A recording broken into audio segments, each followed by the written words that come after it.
So, hello everybody. Today I'm going to start on a video, and it's probably going to be a two-parter, where I am going to look into the Alien RPG with a little bit of a twist, I want to say. But first of all, what am I going to do? I am going to run an alien themed, not necessarily only in the alien universe as we know it, campaign. I'm not sure if it's going to be a duet or if it's going to have more players. But I also want to run Chariot of the Gods, which of course is a completely, which is a scenario set completely in the alien universe as it is outlined in the Alien RPG by Free League. But before I can do this, I really want to, first of all, understand the system. So I've watched it played, but I haven't played it myself. So I've decided to do two things, which usually help me to really understand the rules. Number one is character creation, which we're going to do today. But also, I want to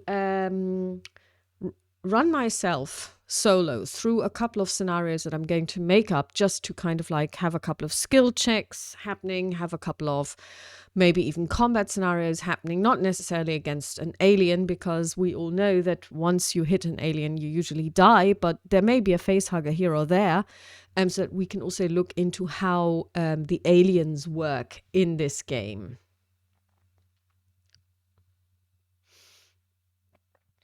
And to this end, I've done two things. Number one, I've gone to Legend Keep and I've created my own bare bones but completely serviceable character sheet.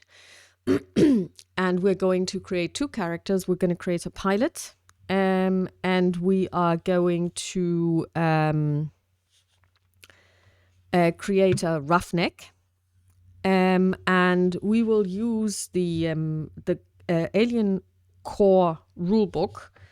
And if you want to read along, I'm looking at the page 27, the core concepts. That's the English version. So essentially, what you need to do is first, you need to choose your career. So you can choose between 9 core careers, which are described on pages 38 through 55. So we have the scientist, and here I would really like them to have given us a list rather than having to go all through it. It would have been nice to just have a list. The colonial marine, the colonial marshal.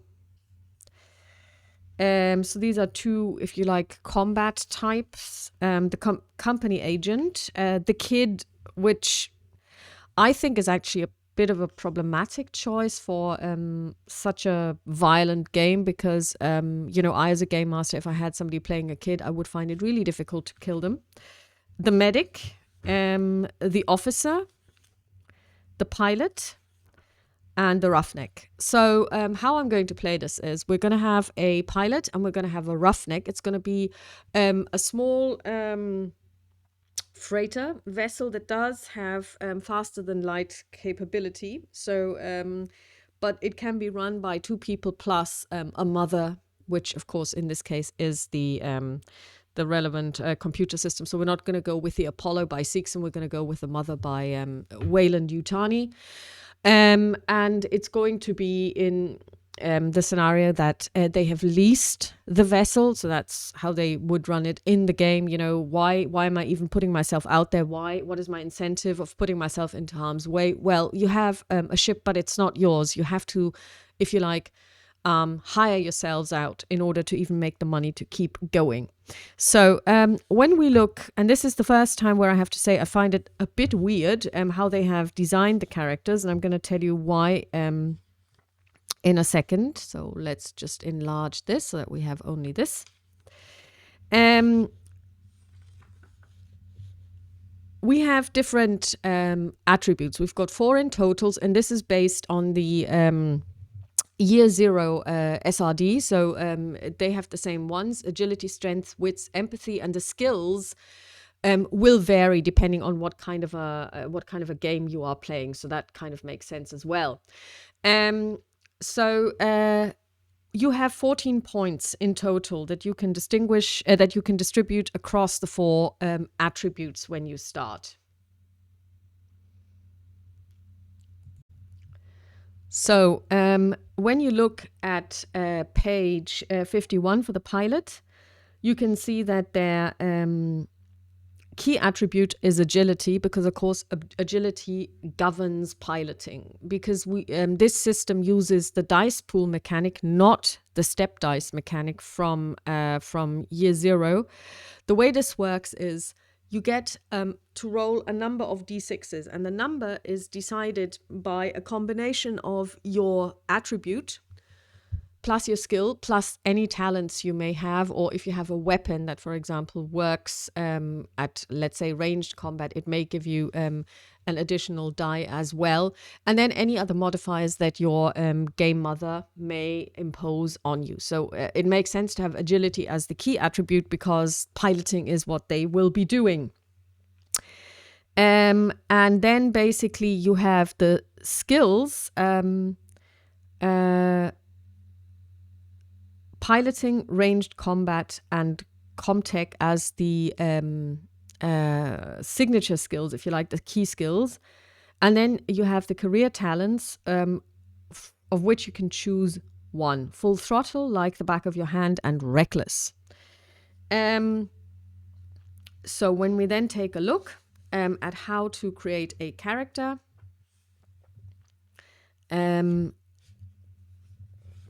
we read page 28, and it says, when you create your player character for campaign play, you may distribute a total of 14 points across your attributes. You may assign no less than 2 and no more than 4 points to any attribute. However, you may assign 5 points to the attribute listed as the key attribute for your career. So, and I think this makes perfect sense. So we're going to go here and we're going to go with 5 for agility, which leaves us with 9. And here the question is, what do we want her to do? Well, comtech also makes sense, and because that has to do with being able to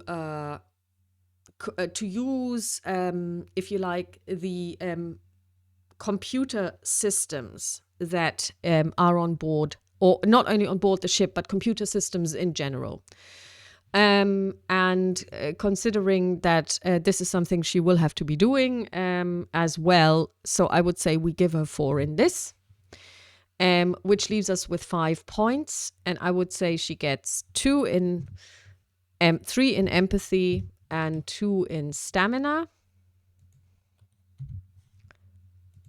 and 2 in strength, sorry, which brings us to 7, 11, 14 in total. Because obviously she is not going to be the one who does a lot of melee. She isn't going to be engaging with heavy machinery a lot, and not so she also doesn't have a lot of stamina for an away team that is going to be spending a lot of time outdoors. She is probably not the best, but then again, that's not her task. She's a pilot. So in this scenario, she's going to be the pilot come owner of the vessel. So she's also the commander. So it makes sense that she has a 3 in empathy, because that also influences the command skill. Then we look at the key skills. When you look at the skills, you have skill levels that are measured between 0 to 5. So you can have 0 in a skill. So for example, if you don't know how to pilot, there will be a 0 in there.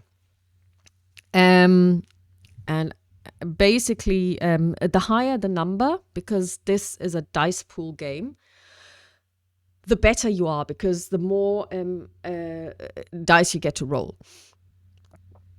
And it also says that if you have no skill level, you can still roll, but then it's a raw attribute roll. The starting skill levels are a total of 10 points that you can distribute. You can assign up to 3 points to each of the skills listed for your career. You can assign a single point each to any other skills you choose. So you can assign up to, you may, they should actually have said may, because that makes it a lot clearer. So you don't have to, but of course it does make sense. So let's see. The key skills are piloting, ranged combat, and comtech. So, and we have 10 to distribute. I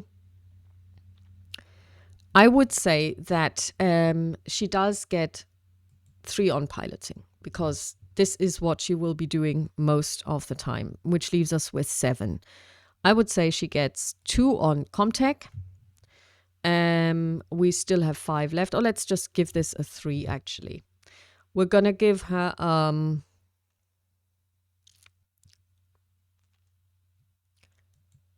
a 1 in ranged combat. So we have 3 left. We're going to put 1 in command. And so that's 6, 8. We're going to give her 1 in observation, because that's always a good idea. And we're going to give her 1 in mobility, because she doesn't have stamina, but mobility would also be, if you are moving around, how quickly can you move? How agile are you when you move from A to B to Z? So we're going to give her, so we have 2, 5, 8, 10 in total. And that's it. So now we have to look at the career talents. With regard to talents, I believe you only get 1. When creating a character for campaign play, you get 1 talent at the start of the game. Your career offers you 3 talents to choose from. You can learn more talents during the course of the game. So let's see.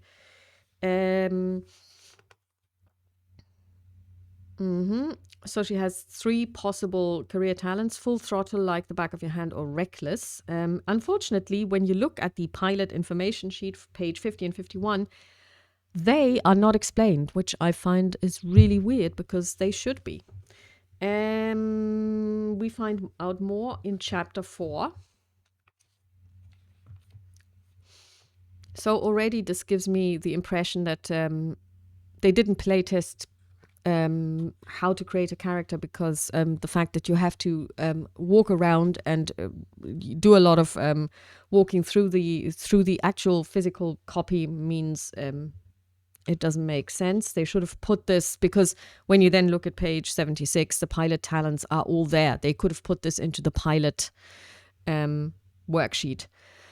Pilot talents: full throttle. You like to go fast, really fast. When piloting a spacecraft, you get a +2 modification to piloting rolls for any accelerate or decelerate actions. No. Reckless: you live for the rush of adrenaline through your veins, pushing harder than others dare. You can push any skill roll based on agility twice, not just once like other characters. Each push increases your stress level by 1. Okay, that's an interesting talent, which doesn't really have much to do with piloting only, but with anything in here. So a word about pushing rolls. If you do a roll and you don't succeed, so you don't roll a 6, you can, unless you're an android, push that roll. And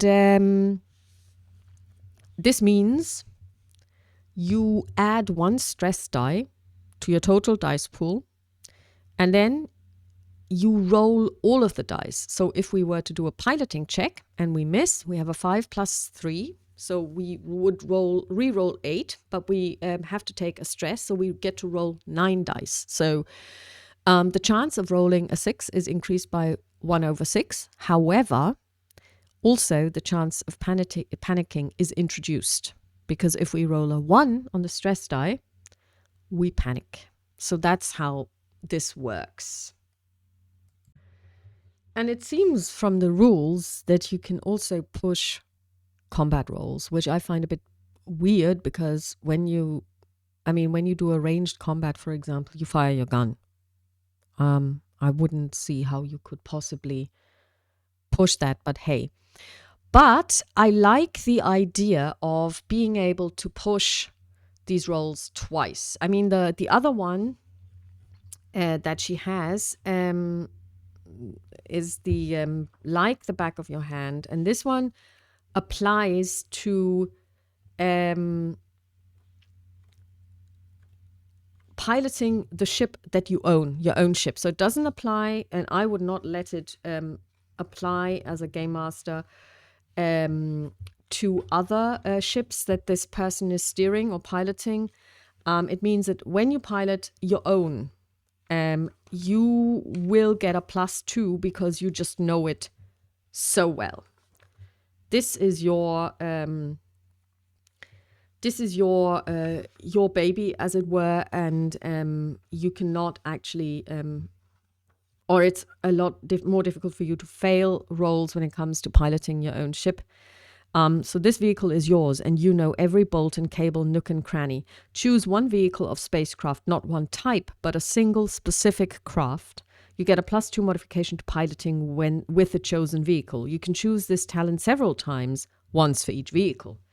So over time, one could, of course, in campaign play say, okay, you can now choose this for so if we have a story where they are basically just starting out with this particular vessel, then of course it wouldn't make sense to have this because it's new, and then one could say, okay, you're going to get this over time. So she's going to take the talent reckless, and it means push any agility twice with 1 stress each time.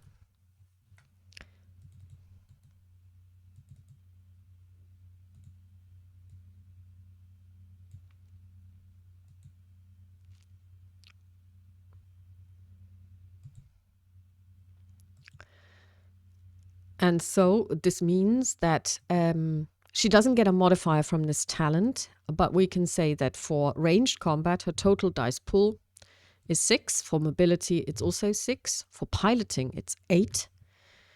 For heavy machinery, it's 2. For melee, it's 2. For stamina, it's 2. For comtech, it's 7. For survival, it's 4. For observation, it's 5. And for command, it's 4.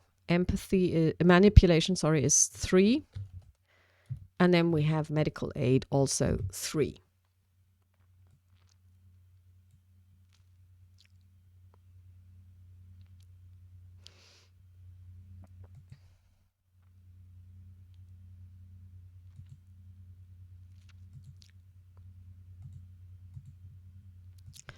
Okay.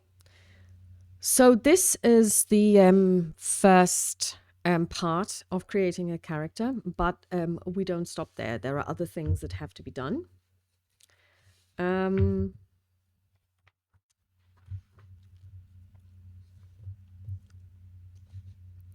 Because you also have a signature item, which is a small item that's not of much practical use, but that has sentimental value to you and that says something about your character. Signature items are usually tiny and thus don't encumber you at all. Common examples include a patch, a cap, or a photo of a loved one. And they actually have they're not just there for fun, but they will actually help you relieve stress. And the signature item in this case will be a little spaceship pin. So basically a little pin that she can wear, put on her or on her garment somewhere, that has the form of a spaceship. It's a signature item. So and then we have the starting gear.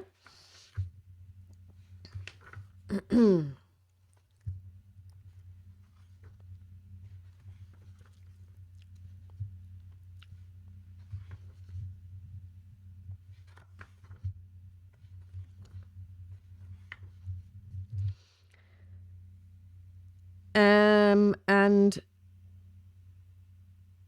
she can choose 2 of the starting items below.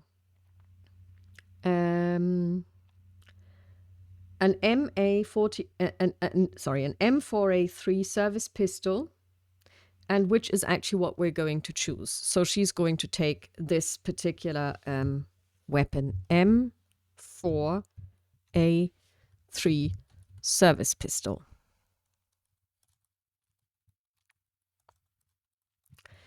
And she can also have a hand radio or 1d6 flares or maintenance jack or Seegson PDAT. Seegson system diagnostic device. Let's see what these do. Let's take a look at the gear part.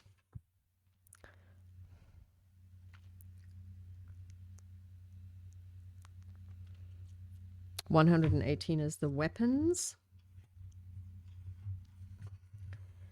And here we have the M4A3 service pistol right there. The range is medium. Damage 1. Bonus +2. And so when she basically fires this in ranged combat, she would be rolling 8 dice, which is very good. That's a very decent roll because you're just looking for 1/6. Of course, if you roll more, then there are things like stunts. So, for example, when it comes to combat, it can mean that you do more damage. So that's that. And then let's take a look at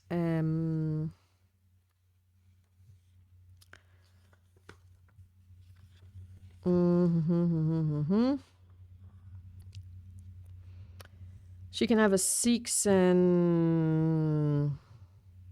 PDAT. It coordinates info for field teams. Or a Seegson system diagnostic device, which troubleshoots computer systems, Comtech +2, and that's what she's going to take because that will also be her job, Comtech. Seegson system diags device. And that's going to not do any damage, but it gives you a plus. Oh, sorry, it's not a weapon actually. It's a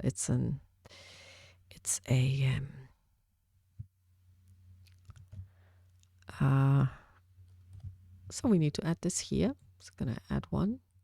It's gonna be no.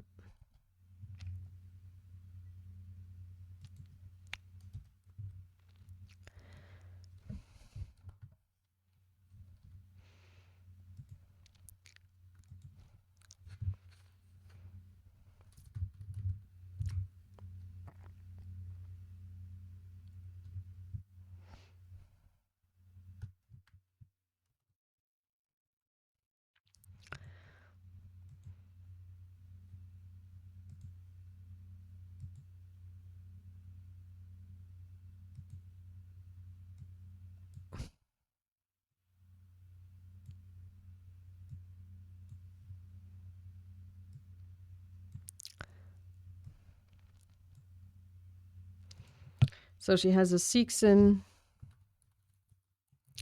diags device.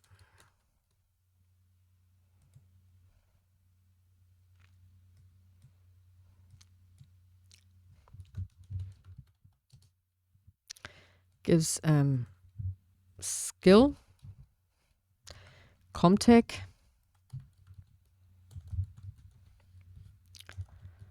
bonus +2. So when she rolls a Comtech check, she now has, and she uses her Seegson system diags device, she now rolls 9 dice, which is also great.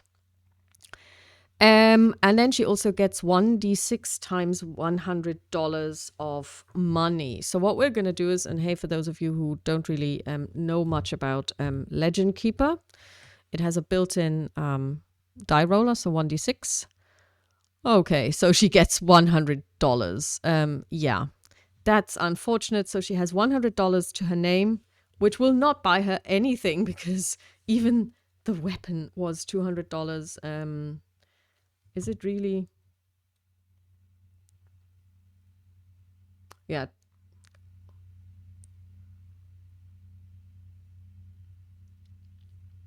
Yeah, so she has $100. or let's say 100 credits.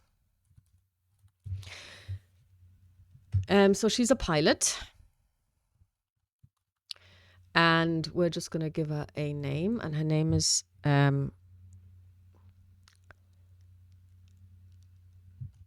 Anna Selena. And that, my friends, is our first alien RPG player character. And we're going to create another one. And this one is going to be the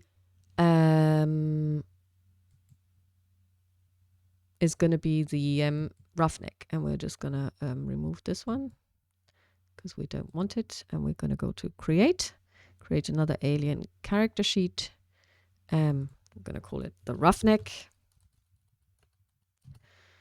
And let's take a look at the roughneck. So they're basically the guys that help you run the ship, you know, in the bowels of the ship, and they're making sure, like, they're glorified stevedores in a way. Their key attribute is strength. So obviously we're going to give this person a 5 in strength. And they have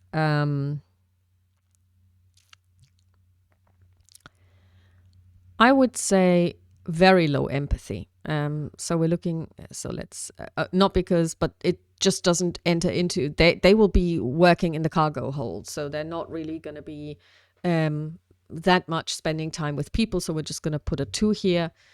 So that's at 7. I would say that they have very high wits because they really need to, you know, like, they really need to know what's going on.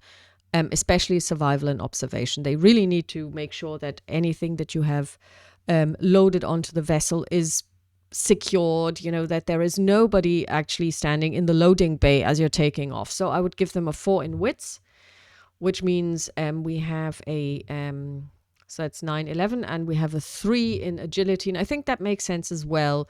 They wouldn't probably be piloting, but they would definitely have some mobility that they need because they need to climb around a lot as well. Or maybe I should change this round. Maybe there's a 3 here and no, there's a 4 here. And then let's take a look at the key skills: heavy machinery, stamina, close combat. We can again distribute 10 points.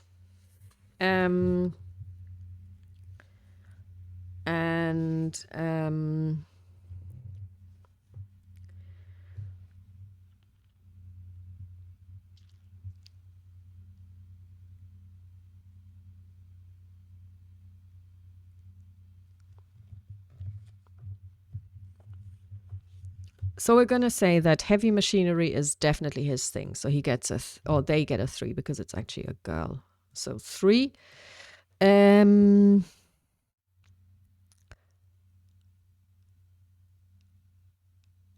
I would say 3 in stamina as well. We have 4 points left.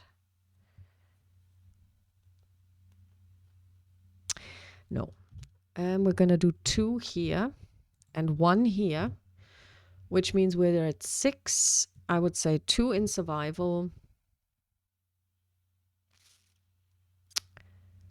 And 8, 4, 8, and we have 2 left. Let's say 1 in observation. And we're going to give them 1 in medical aid. Well, actually, does this make sense? No, it does not. So they're going to get 1 in ranged combat, just for good measure. Now let's take a look at the talents that they have. Resilient, the long haul, and true grit. I haven't looked at any of those. I did look at the pilot before this, so I knew a little more when we started out, but let's take a look at the talents.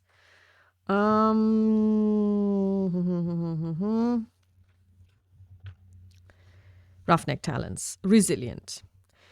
Only the hardiest folk survive out here. Roll for strength. Attribute only, no skill. Anytime you suffer damage, you can't push the roll, which does not count as an action. For every success you roll, 1 point of damage is eliminated. If all damage is eliminated, you suffer none at all. That's a very good skill to have. The long haul. You've seen it and done it all before. Nothing surprises you anymore. Once per act in cinematic play and once per game session in campaign play, you may ignore all stress from a single roll. Wow. True grit. Life on the frontier is a constant struggle. Luckily, you have what it takes to overcome anything that comes your way. You can push any skill roll based on strength twice, not just like once like the other characters. Each time you push increases your stress level by 1.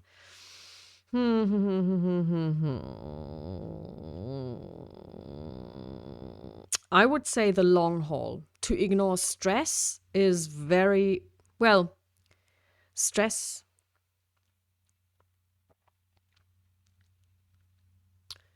Or, well, it really depends, but I think stress is more likely to come up in our game. So that's a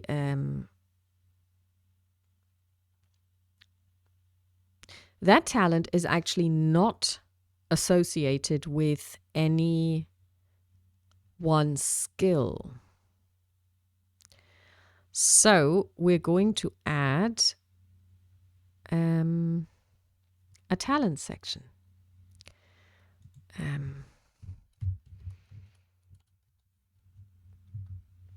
And we're going to add the long haul.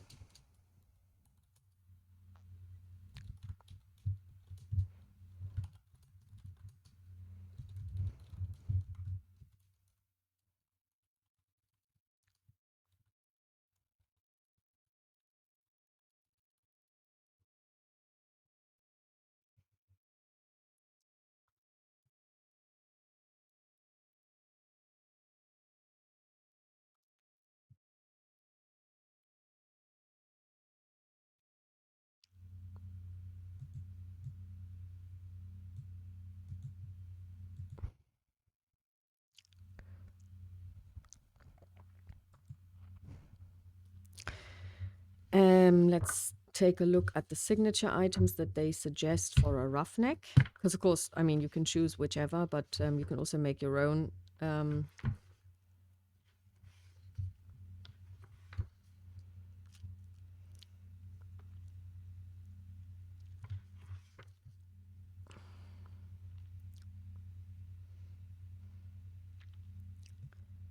Tool belt, photo of partner, crucifix, or other religious symbol.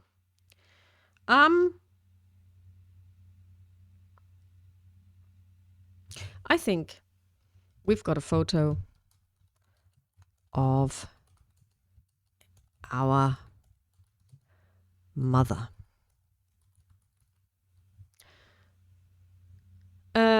So we have a roughneck.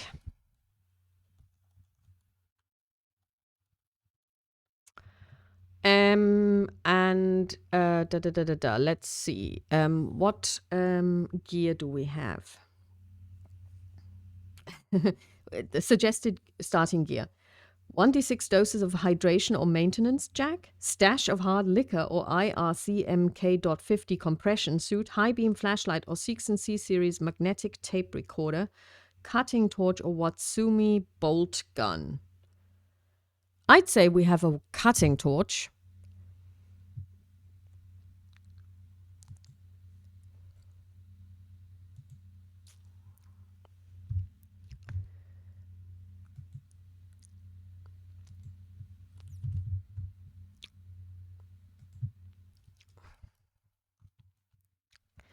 We've got a cutting torch.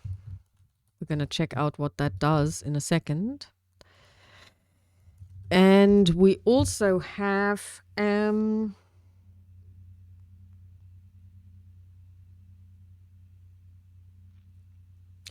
maintenance jack.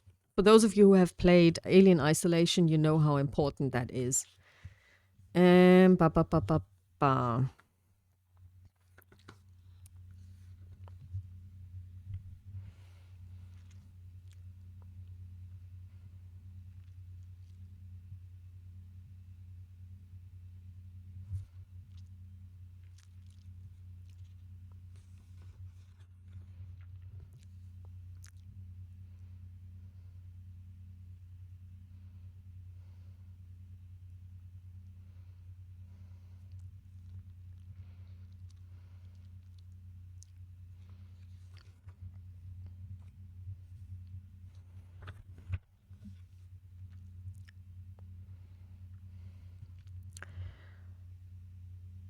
The cutting torch has heavy machinery +1, +2.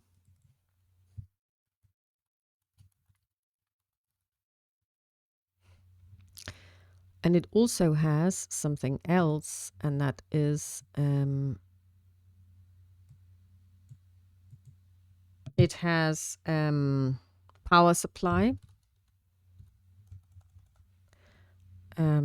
It's a consumable, as it were.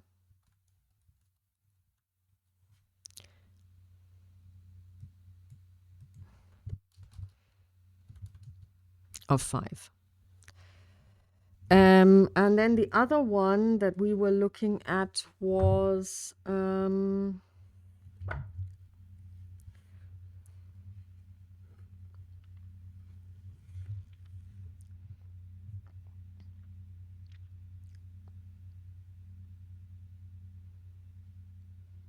maintenance jack.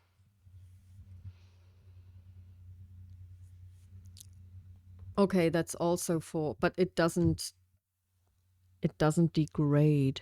Okay, we're going to take the maintenance jack. And we're going to exchange this. We're going to choose something else here. And we're actually going to give him a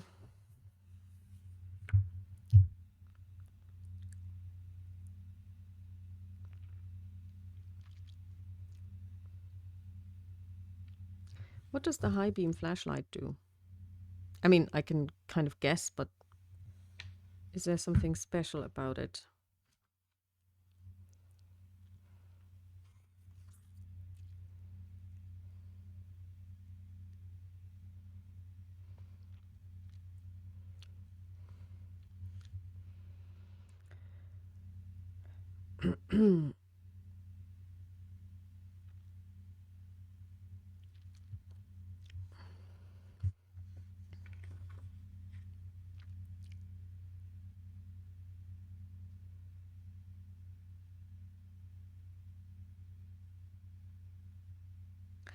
Removes the effect of darkness.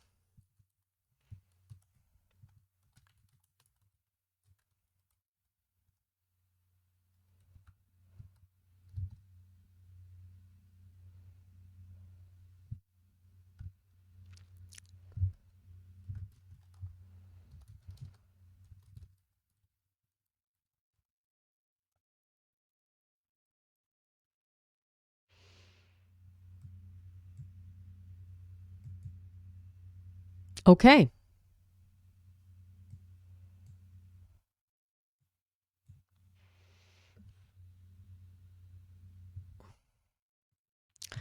So he doesn't have any. She doesn't have any weapons now. She needs a name, and we are going to call her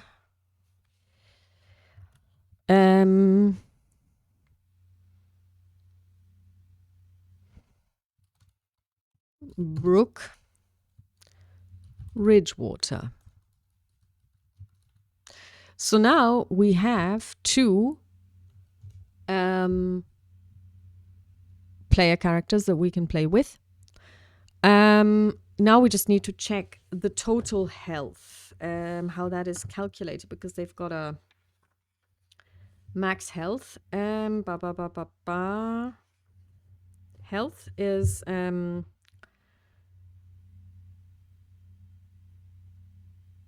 you start the game with a number of health points equal to your strength score.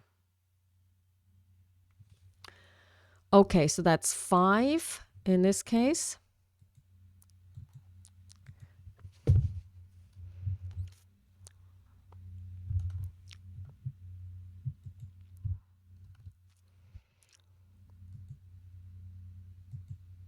It's not what I wanted.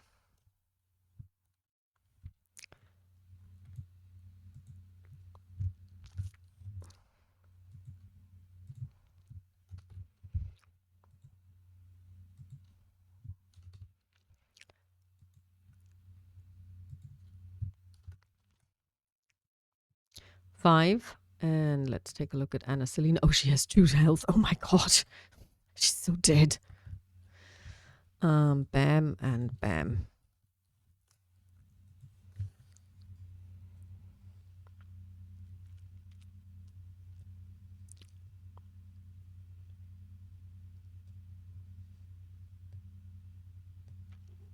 Okay. So they're very squishy. Okay.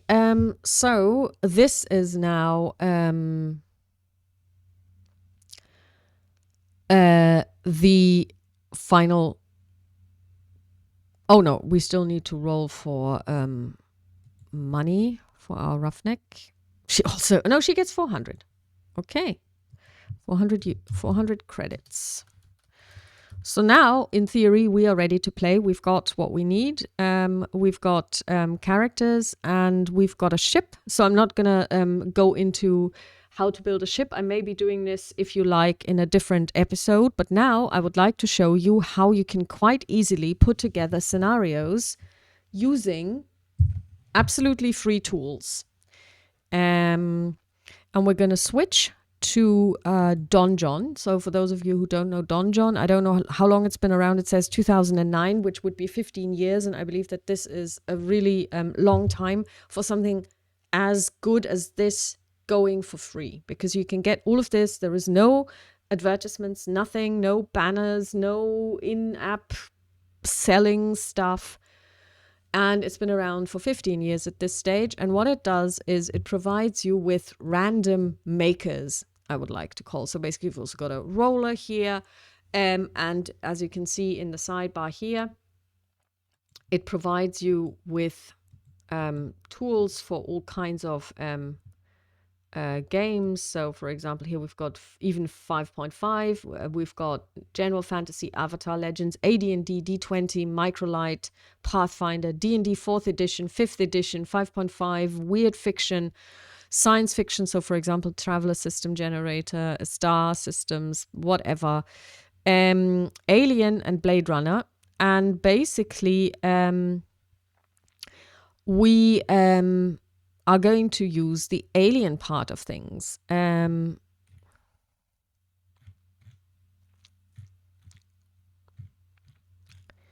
here we can do very many really lovely things. So first of all, you can use a name generator. So for characters, and we can just take a look at what it does. You say male names, ICC designations, planet names, star names. Very nice. But if you ever need to come up with something like that on the fly, this helps. We just flew by this star. What's it called? Then a general random generator where you can generate all kinds of things. So because usually when you play Alien, you have different things that your characters will be engaging in. So one would be a cargo run, one could be a military mission if you're playing Colonial Marines, for example, or it can be an expedition if you are a colony and you're going out there. So basically, we're going to do a cargo run, and we're going to say we want normal difficulty. So now, if we have no idea what we want to do, so if we're going to solo this, for example, you can use this as an oracle. So you have 1 to 10. So now we're going to roll a d10, 1 d10. We're going to roll. And we have a 10 actually. And it means that we will be looking at a major corporation that needs someone to haul bulk sodium hydroxide powder to a small colony with only a few hundred inhabitants in a nearby system. The client offers 41,000 credits for the job. To complicate things, the destination is under embargo. So, for example, we could use this. We could also say we want to do a military mission. Again, we're going to go with normal. And then you have 10 to choose from. You can either, randomize this or just choose whichever you prefer. Then you can also have encounters. So, for example, you go to a region, core systems, outer veil, frontier, outer rim territories, uncharted space, and they will all be different. I tried this. And then you can also say, okay, so does it belong to anyone or is it neutral? You've got the 3-world empire. You've got the United Americas, the Union of Progressive Peoples, and the Independent Core System Colony. So let's say we're going to go for neutral space. We're going to go for uncharted, and we're going to generate this. So basically, on a 1, 2, 4, 5, 6, 7, 8, there are 10, there are no encounters. Why would there be? It's uncharted space. It's highly unlikely that people are running around there. And this is, of course, the thing that I really like. Not always do things have to happen and go south, you know? But because when people go, oh yeah, and we're all going to go for hauling, you know, like salvage operations, it's not like space in the alien universe is peppered with lost and salvageable ships. Ships are very, very valuable. So they don't usually get lost. Whenever we watch an alien movie where a ship gets lost, it's because this is the plot of the story. The ship gets lost, something happens to it. But normally, I mean, I look upon ships getting lost like I look upon planes falling out of the sky. You know, a plane crash is luckily something very, very rare. When you look at the numbers of plane movements on any given day, that isn't a pandemic day. So obviously you have the same in the alien universe. There are millions of spaceships movements, not necessarily spaceships, but spaceship movements on any given day. And of course, most of them, like maybe just a fraction of a percent, leads to a catastrophic encounter, a catastrophic event that then would leave salvageable spaceships drifting. And so all of this about, oh yeah, we're going to do a lot of salvage operations, highly unlikely. That's not even something, I mean, you may be sent to be doing one, but usually it's more of a, it's unusual that this would happen. So let's just then not go for uncharted space. Let's go for the frontier.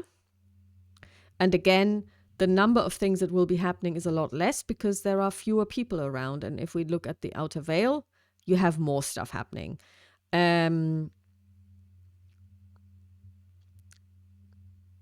then you can say, okay, there are, okay, then of course you end up with, you're going to meet other ships. But, you know, for example, when we look at the USCSS Andromeda, a refit bulk freighter equipped for planetfall, its captain, a naive man named Trevor Bookcherry, seems friendly, but only wants to talk about his personal relationships.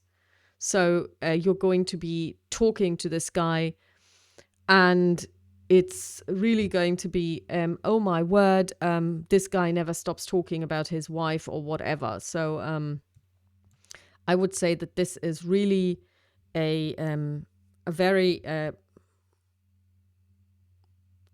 weird encounter that I would, for example, never run. But it gives you the possibility of doing this. So that's a star system encounter. You can also have surface encounters. Basically, this tells you, okay, you're walking from A to B. Let's say you are a colony and you are going to explore from Hadley's Hope outward. And this is what you will be encountering. Rocky ground or thick vegetation slows travel to half speed for D6 hours, because of course there are rules for travel in the book. And then of course objects that you could find, a slender shard of black metal with which rides eagerly when held. The artifact seems to be dead. So like I said, this is something, if you do solo play or if you just want, you know, like to brainstorm really quickly, you can use this. Then we have the system generator, which I totally adore because it makes these kinds of graphs. And I really absolutely love this. Because first of all, I grew up on the first Alien movie, and this is what they see when they first wake up from cryo sleep and they're talking to Lambert, and Lambert says, well, this is not our system. And she has like this image, this green on green image. And I mean, it's interesting to think that in 1979, they thought that in 2100 and whatever, 50 computer screens would look like this, you know. But this is so retro, typical Alien. And basically it creates a star system for you. It gives the name of the star, The star type is random, but you can also say, well, I want it to be something special. The domain, where is it? Planet name, DH502. You can also say it should be in the habitable zone, and the colony name is Barrow. And then you see this is Barrow, startup colony, population 150. It's military. It's the terrestrial planet, thin atmosphere, temperate, dry world. Here you've got the Avicen star. It's a red dwarf.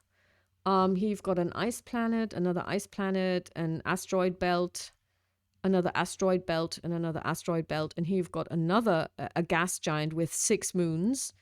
And then you have information on all of these. So basically, the gas giant is a small gas giant, type 2. It has 6 orbiting moons, namely satellites.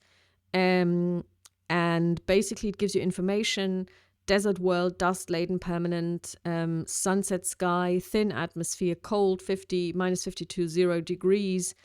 Then you've got the DH502, which is where people live, where we've got this military colony. And I really like this. And you can, of course, if you want to export this, you can save this as PNG. For some reason, and this is something that I failed to understand, it basically puts it only as the planet itself. You don't get the second page. You can print the page, but that was kind of annoying because it basically cuts it off, and it also doesn't have the green on green. That was a bit disappointing. And of course, this is really unusable because parts of it are missing. So that takes away from the immersion. But I mean, look what you can do. It's almost like, running through it on a computer screen. I really love this. So you can show this, or if we just zoom out, and we managed to get it on one page, you could even just say, okay, what I'm going to do is I'm just going to screenshot it and have it as is and show it to my players. And you have your immersion right there. But of course, it also does other things, and that is the NPC generator, which I wanted to show you, because you can build these NPCs on the fly. So let's say we have a neutral space, any gender, any occupation. We want professional, generate, and we have a medical doctor, generate again, paramedic, salvage expert, frontier marshal, colonial marshal, pilot. So if you know what you want, you can just keep going. When we look at combat, what do we get? Independent security, soldier, mercenary, basic soldier, corporate gives us exec, project scientist, covert android, corporate killer, and let's go back to corporate exec, covert android, project scientist. So she has agility, wits 5, which makes sense. Comtech 4, perfect.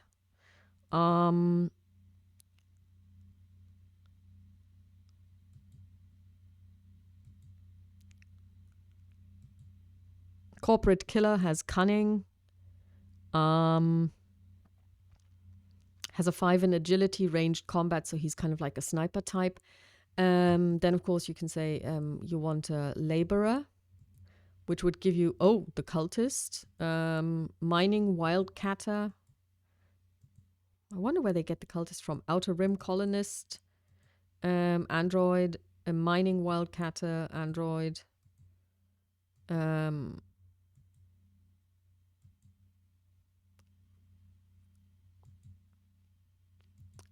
The cultist I find really weird, but then again, if you were to, you could, for example, if you were to temper the alien universe with some parts of Coriolis, difficult word, you could have the cultists there. And then, of course, you've got the professional. And I mean, basically, just click this 10 times and you have like a whole lot of alien NPCs that you can use in your game. And then lastly, the job generator. And you have different types of jobs. You have the cargo run, you've got the military mission and the expedition. And what I really like is, of course, first of all, what it looks like. I mean, you can just basically take this, not disclose the complications, and then just go, okay, take a screenshot of this, give it to your players, print it off if you're playing on live at the table. And let's take a difficult one, generate. Within system, 75 creds, extra rewards, spaceship, weapon upgrade. The employer is Jala Forgrave, a military logistics officer. The cargo manifest is spaceship technical parts, a mining facility far from a colony or starport. So essentially what this means is you have to go there, you have to bring it to that mining facility. So you have to find a way to fly there. Depending on what kind of a vessel you have, you may not even be able to land. You may then have to have a vessel that has kind of like a little bit of a skiff that you can use to go down. And let's take a look at the complications. A fuel loading problem causes a departure delay. The destination is under quarantine. But you can also say, this is weird, I just want to re-roll this. An administrative problem causes a departure delay. There is a serious problem with the cargo en route. The destination isn't ready to accept the cargo when you arrive. The destination isn't ready. A labor strike causes a departure delay. The sensor gimbal motor requires replacement en route.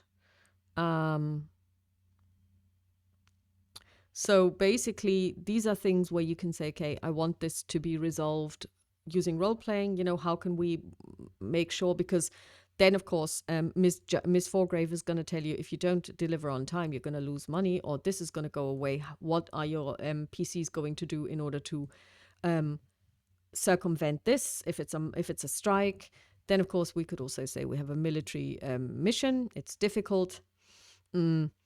You're tasked to scout a location, gather intelligence, and report back. Your objective is an isolated corporate spaceport in a nearby system. I'm actually going to use this.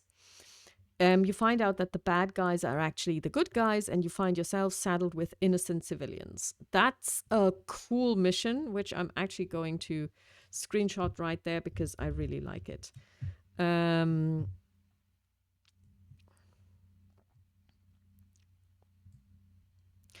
And so we're just gonna put this in here and keep it. And then, of course, you can also have an expedition, which is more like if you are on a colony already, or if you're going on an expedition. Owen Allers, a corporate scientist, asks you to survey a target and report back with sensor maps and data, the rocky moon of a planet. The expedition discovers a nest of hostile alien creatures. The target area is difficult to locate and survey safely. This is also a nice one because it combines going to a planet, doing scans, Comtech, etc. You can also have issues when you go to that distant systems. Things could happen, or there might be an electric storm or something, whatever, and then you have to go down. And then as you do the expedition on the ground, so the away team essentially runs into issues. So I like this one as well. And so this is how you can easily and really quickly create your own, first of all, group of people. If you basically just say, I want NPCs, but you could also use these as PCs. There's no problem there at all. You can also come up with really good and interesting, at least ideas for expeditions.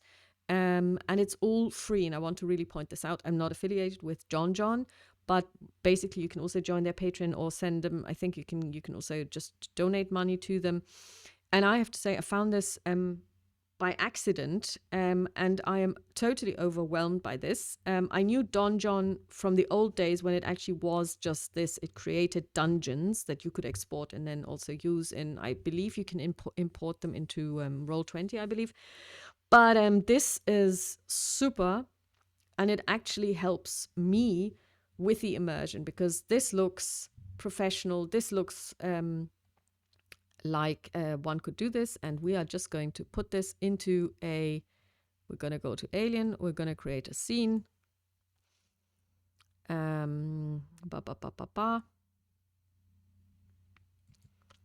we're going to take this as our setting. And just change this full width. And now we know what we are going to be doing. And how we're going to do this is something that I will show you in the next video. So I hope you enjoyed this. If you've got any questions or comments, you can always just leave them in the comments. And also, are you using any of these tools, and what is your experience with them? Talk to you soon. Bye.